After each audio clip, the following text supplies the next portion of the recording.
ರೇಣುಕಾಸ್ವಾಮಿ ಕೊಲೆ ಕೇಸ್ನಲ್ಲಿ D ಗ್ಯಾಂಗಿಗೆ tension ಇವತ್ತಿನಿಂದ ಆರಂಭ ಆಗ್ತಾ ಇದೆ. ಕೆಲ ಹೊತ್ತಲ್ಲಿ 57ನೇ ಸಿಸಿಎಚ್ ಕೋರ್ಟ್ನಲ್ಲಿ ಟ್ರಯಲ್ ಆರಂಭ ಆಗ್ತಾ ಇದೆ. ಕೋರ್ಟ್ನಲ್ಲಿ ಸಾಕ್ಷಿ ಹೇಳಲಿರುವಂಥದ್ದು ಸ್ವಾಮಿಯ ತಂದೆ ತಾಯಿ. ಇವತ್ತಿನಿಂದ ಸ್ವಾಮಿ ತಂದೆ ತಾಯಿ ಸೇರಿದಂತೆ ಸಾಕ್ಷಿದಾರರ ವಿಚಾರಣೆಯನ್ನ ಮಾಡ್ತಾ ಹೋಗ್ತಾರೆ. ಸಾಕ್ಷಿಗಳ ಹೇಳಿಕೆಯಿಂದ ದರ್ಶನ್ ಅಂಡ್ ಗ್ಯಾಂಗಿಗೆ ಸಹಜವಾಗಿ ಆತಂಕ ಶುರುವಾಗ್ತಾ ಇದೆ. ಜೈಲಿನಲ್ಲಿ ನಿದ್ದೆ ಮಾಡದೆ ಡೆವಿಲ್ ಗ್ಯಾಂಗ್ ಚಡಪಡಿಸ್ತಾ ಇದೆ.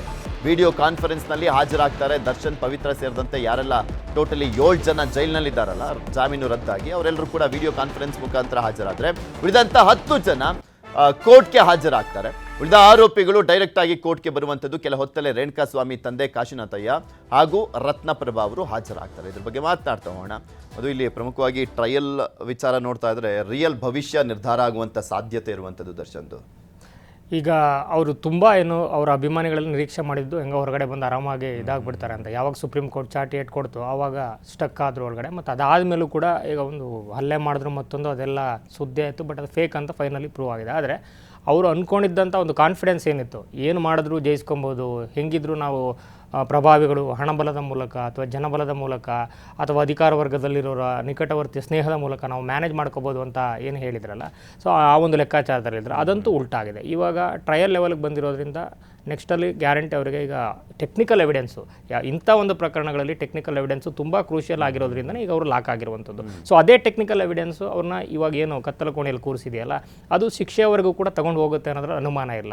ಅದಕ್ಕೆ ಟ್ರಾನ್ಸಾಕ್ಷನ್ಸ್ ಇರ್ಬೋದು, ಟೆಕ್ನಿಕಲ್ ಎವಿಡೆನ್ಸ್ ಇರ್ಬೋದು, CCTV ಫುಟೇಜ್ ಇರ್ಬೋದು, ಮೊಬೈಲ್ ನೆಟ್ವರ್ಕ್ ಡೀಟೇಲ್ಸ್ ಇರ್ಬೋದು, ಇದೆಲ್ಲವೂ ಕೂಡ ಅವರು ಪಕ್ಕಾ ಲಾಕ್ ಆಗೋ ರೀತಿ ಮಾಡಿದೆ. ಅದರ್ವೈಸ್ ಇಷ್ಟು ದೊಡ್ಡ ಪ್ರಭಾವ ಇರುವಂತಹ ನಟ ಅಥವಾ ಇಷ್ಟು ದೊಡ್ಡ ಕಾನೂನಿನ ಒಂದು ಎಕ್ಸ್ಪರ್ಟ್ಗಳ ಸಪೋರ್ಟನ್ನು ಇಟ್ಕೊಂಡು ನಾನೇನಾದರೂ ಮಾಡಬಲ್ಲೆ ಅಂತ ಲೆಕ್ಕಾಚಾರ ಹಾಕ್ಕೊಂಡಿದ್ದ ನಟ ಇಷ್ಟೆಲ್ಲ ದೊಡ್ಡ ಮಟ್ಟದಲ್ಲಿ ಲಾಕ್ ಆಗ್ತಿರಲ್ಲ. ಸೊ ಈ ಹಿನ್ನೆಲೆಯಲ್ಲಿ ಈಗಲಾದರೂ ಈಗ ಆತ ರೇಣುಕಾಸ್ವಾಮಿ ಮಾಡಿದ್ದು ತಪ್ಪೆ, ಅದರ ಎರಡನೇ ಅನುಮಾನ ಇಲ್ಲ.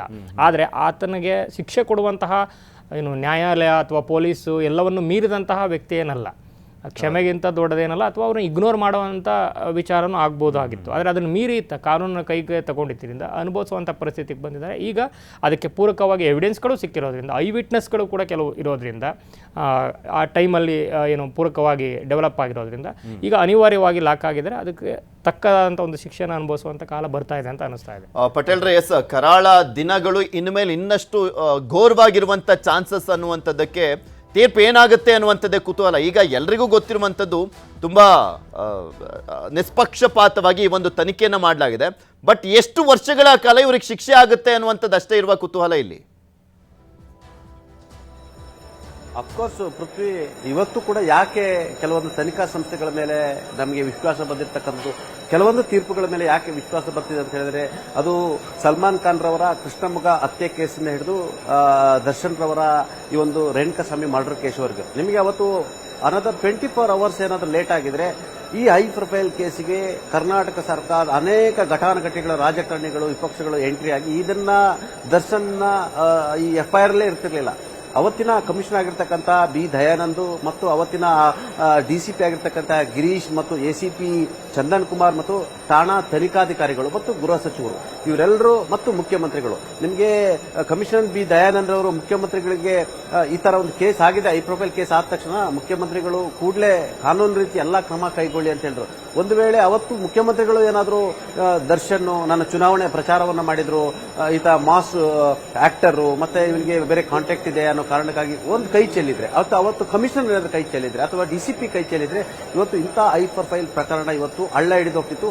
ಒಬ್ಬ ಅಮಾಯಕನ ಸಾವು ಅಲ್ಲೇ ಮುಗಿದು ಹೋಗಿರ್ತಕ್ಕಂಥದ್ದು. ಹಾಗಾಗಿ ಕರ್ನಾಟಕದ ಅವತ್ತಿನ ಪೊಲೀಸ್ ಅಧಿಕಾರಿಗಳಾಗಿರ್ತಕ್ಕಂಥ ದಯಾನಂದ್ ಇರುವಂಥದ್ದು, ಗಿರೀಶ್ ಅವರು ಇರತಕ್ಕಂಥ ಅವತ್ತಿನ ಠಾಣಾ ತನಿಖಾಧಿಕಾರಿ ಇರತಕ್ಕಂಥದ್ದು, ಚಂದನ್ ಇರತಕ್ಕಂಥದ್ದು, ಗೃಹ ಸಚಿವ ಪರಮೇಶ್ವರ್ ಇರತಕ್ಕಂಥದ್ದು, ಸಿದ್ದರಾಮಯ್ಯ ಇರತಕ್ಕಂಥದ್ದು, ಇಂಥ ಕೇಸ್ನಲ್ಲಿ ನಡೆದುಕೊಂಡ ರೀತಿಗಳು ಕೆಲವೊಂದು ಕಡೆ ಕರ್ನಾಟಕದ ಅದರಲ್ಲೂ ಕೂಡ ಬೆಂಗಳೂರಿನ ಪೊಲೀಸ್ ವ್ಯವಸ್ಥೆ ಮೇಲೆ ಒಂದಷ್ಟು ಗೌರವ ಹುಟ್ಟಿಕೆ ಕಾರಣ ಆಗಿರ್ತಕ್ಕಂಥದ್ದು. ಯಾಕಂತ ಹೇಳಿದ್ರೆ ಅನದರ್ 24 hours FIR ಹಾಕಿ ನಿಮಗೆ ಮೈಸೂರಿಂದ ಅವ್ರನ್ನ ಅರೆಸ್ಟ್ ಮಾಡಿ ತಂದ ನಂತರವೂ ಕೂಡ ಬಹಳಷ್ಟು ಒತ್ತಡಗಳಾಗಿರ್ತಕ್ಕಂಥದ್ದು ಗೃಹ ಸಚಿವರಿಗೆ, ಕಮಿಷನರ್ ದಯಾನಂದ್ ಅವರಿಗೆ, ಮುಖ್ಯಮಂತ್ರಿಗಳಿಗೆ ಬಹಳಷ್ಟು ಜನ ಒತ್ತಡ ಆಗ್ತಿರ್ತಕ್ಕಂಥದ್ದು. ಮುಖ್ಯಮಂತ್ರಿಗಳ ಜೊತೆ ಇರ್ತಕ್ಕಂಥ ಆಪ್ತ ಸಚಿವರುಗಳು ಮತ್ತು ಬೇರೆ ಬೇರೆ ಪ್ರಭಾವಿ ಕರ್ನಾಟಕದ ಪ್ರಭಾವಿ ಸಚಿವರುಗಳು ಎಲ್ಲೊಂದು ಕಡೆ ಏನಾದರೂ ಬೈ ಚಾನ್ಸ್ ಏನಾದರೂ ಇದನ್ನ ಈ FIR ಇಂದ ತಪ್ಪಿಸಬಹುದು ಅಥವಾ ಡೈವರ್ಟ್ ಮಾಡಬಹುದು ಅಂತ ಎಲ್ಲ ಪ್ರಯತ್ನಗಳು ಮಾಡಿದ್ರು.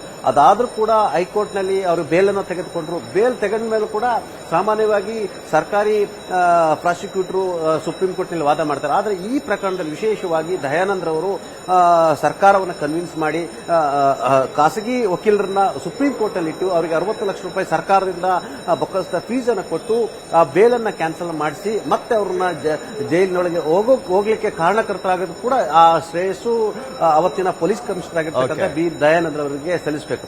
ಇವತ್ತಿಂದ ಟ್ರಯಲ್ ಆರಂಭವಾಗಿದೆ. ಟ್ರಯಲ್ ಅಂತ ಹೇಳಿದ್ರೆ ಅಕ್ಷರಶಃ ದರ್ಶನ್ ರವರ ಸ್ವಯಂಕೃತ ಅಪರಾಧದ ನಿಜ ಮುಖ ಇವತ್ತಿಂದ ಅನಾವರಣ ಆಗ್ತಿದೆ. ಯಾಕಂತಂದ್ರೆ ಪ್ರಮುಖ ಸಾಕ್ಷಿಗಳು ರೇಣುಕಾ ಸ್ವಾಮಿಯವರ ತಂದೆ ತಾಯಿ ಮತ್ತು ಅವರ ಪತ್ನಿ ಆಗಿರ್ತಕ್ಕಂಥದ್ದು. ಇವತ್ತು ತಂದೆ ತಾಯಿಯವರು ಸಾಕ್ಷ್ಯವನ್ನು ನೀಡುತ್ತಿದ್ದಾರೆ. ಯಾಕಂತಂದ್ರೆ ಮಗ ಎಲ್ಲಿದ್ದ, ಎಷ್ಟೊತ್ತಿಗೆ ಮನೆ ಬಿಟ್ಟ ಅನ್ನೋದು ಕೂಡ ಇರ್ತಕ್ಕಂಥದ್ದು. ಮತ್ತು ಇಡೀ ಈ ಪ್ರಕರಣದಲ್ಲಿ ಪೊಲೀಸ್ ಇಲಾಖೆ, ಅವತ್ತಿನ ತನಿಖಾಧಿಕಾರಿಗಳು ಮತ್ತು ಅವತ್ತಿನ ಆಫೀಸರ್ಸ್ಗಳು ಸರ್ಕಮ್ಸ್ಟೆನ್ಸ್ ಎವಿಡೆನ್ಸ್ ಮತ್ತು ಕಲೆಕ್ಟ್ ಮಾಡಿರ್ತಕ್ಕಂಥ ಎವಿಡೆನ್ಸ್ ಮತ್ತು ವರ್ಕ್ ಮಾಡೋದಿದೆಯಲ್ಲ, ಬಹುಶಃ ಆ ವರ್ಕು ಯಾವ ಮಟ್ಟಕ್ಕೆ ಇದೆ ಬಹುತೇಕ ಜನರು, ಅಧಿಕಾರಿಗಳು ಹೇಳ್ತಕ್ಕಂಥದ್ದು, ವಕೀಲರು ಹೇಳ್ತಕ್ಕಂಥದ್ದು, ದರ್ಶನ್ ಆಪ್ತರು ಹೇಳ್ತಕ್ಕಂಥದ್ದು, ಅಷ್ಟು ಸುಲಭವಾಗಿ ದರ್ಶನ್ ಈ ಪ್ರಕರಣದಿಂದ ತಪ್ಪಿಸ್ಕೊಳ್ಳಿಕ್ಕೆ ಸಾಧ್ಯ ಇಲ್ಲ ಮತ್ತು ಅವ್ರ ಜೊತೆ ಇರ್ತಕ್ಕಂಥ ಸಹಚರ ಕೂಡ ತಪ್ಪಿಸ್ಕೊಳ್ಳಿಕ್ಕೆ ಸಾಧ್ಯ ಇಲ್ಲ. ಅವರಿಗೆ 100% ನ್ಯಾಯಾಲಯದಲ್ಲಿ ಶಿಕ್ಷೆ ಕೊಡಿಸುವ ಪ್ರಯತ್ನ ಆಗುತ್ತೆ ಅನ್ನೋದು ಹೇಳಿರ್ತಕ್ಕಂಥ. ಹಾಗಾಗಿ ಪೊಲೀಸ್ ಇಲಾಖೆ ಅನ್ನೋದು ಎಲ್ಲರಿಗೂ ಕೂಡ ಯಾರಿಗೆ ಅನ್ಯಾಯ ಆಗಿದೆ, ಸಮಾಜದ ಎಲ್ಲ ಕಟ್ಟಕಡೆಯ ವರ್ಗದವರು ಕೂಡ ಇಂಥ ಪ್ರಕರಣವನ್ನು ಕೈಗೆತ್ತಿಕೊಂಡು ಶಿಕ್ಷೆ ಕೊಡಿಸಿದ್ರೆ ಆಗ ಪೊಲೀಸ್ ಇಲಾಖೆ ಮೇಲೆ ನಂಬಿಕೆ ಬರುತ್ತೆ, ಪೊಲೀಸ್ ವ್ಯವಸ್ಥೆ ಮೇಲೆ ನಂಬಿಕೆ ಬರುತ್ತೆ, ನ್ಯಾಯಾಲಯಗಳ ಮೇಲೆ ನಂಬಿಕೆ ಬರುತ್ತೆ. ಇವತ್ತಿಂದ ಟ್ರಯಲ್ ಆಗಿದೆ. ಆ ಮುಖಾಂತರ ದರ್ಶನ್ ರವರ ಶಿಕ್ಷೆಯ ದಿನಗಣನೆ ಕೂಡ ಇವತ್ತಿಂದ ಆರಂಭ ಆಗ್ತಿದೆ ಅಂತ ಹೇಳಿದ್ರೆ ತಪ್ಪಾಗಲಾರ್ದು. ಪೃಥ್ವಿ, ಓಕೆ, ಧನ್ಯವಾದ ಪಟೇಲ್ರೆ. ಹಾಗೆ ಮೊದಲು ಇಷ್ಟು ತನಕ ಜಾಯ್ನ್ ಆಗಿ ವಿಶ್ಲೇಷಣೆ ಮಾಡಿದ್ದಕ್ಕೆ. ಇದಾಗಿತ್ತು ಇವತ್ತಿನ ಮಾತುಕತೆ. ನೋಡ್ತಾರೆ ನ್ಯೂಸ್ 18, ಜಾಲ ನಮ್ಮದು, ಬಲ ನಿಮ್ಮದು.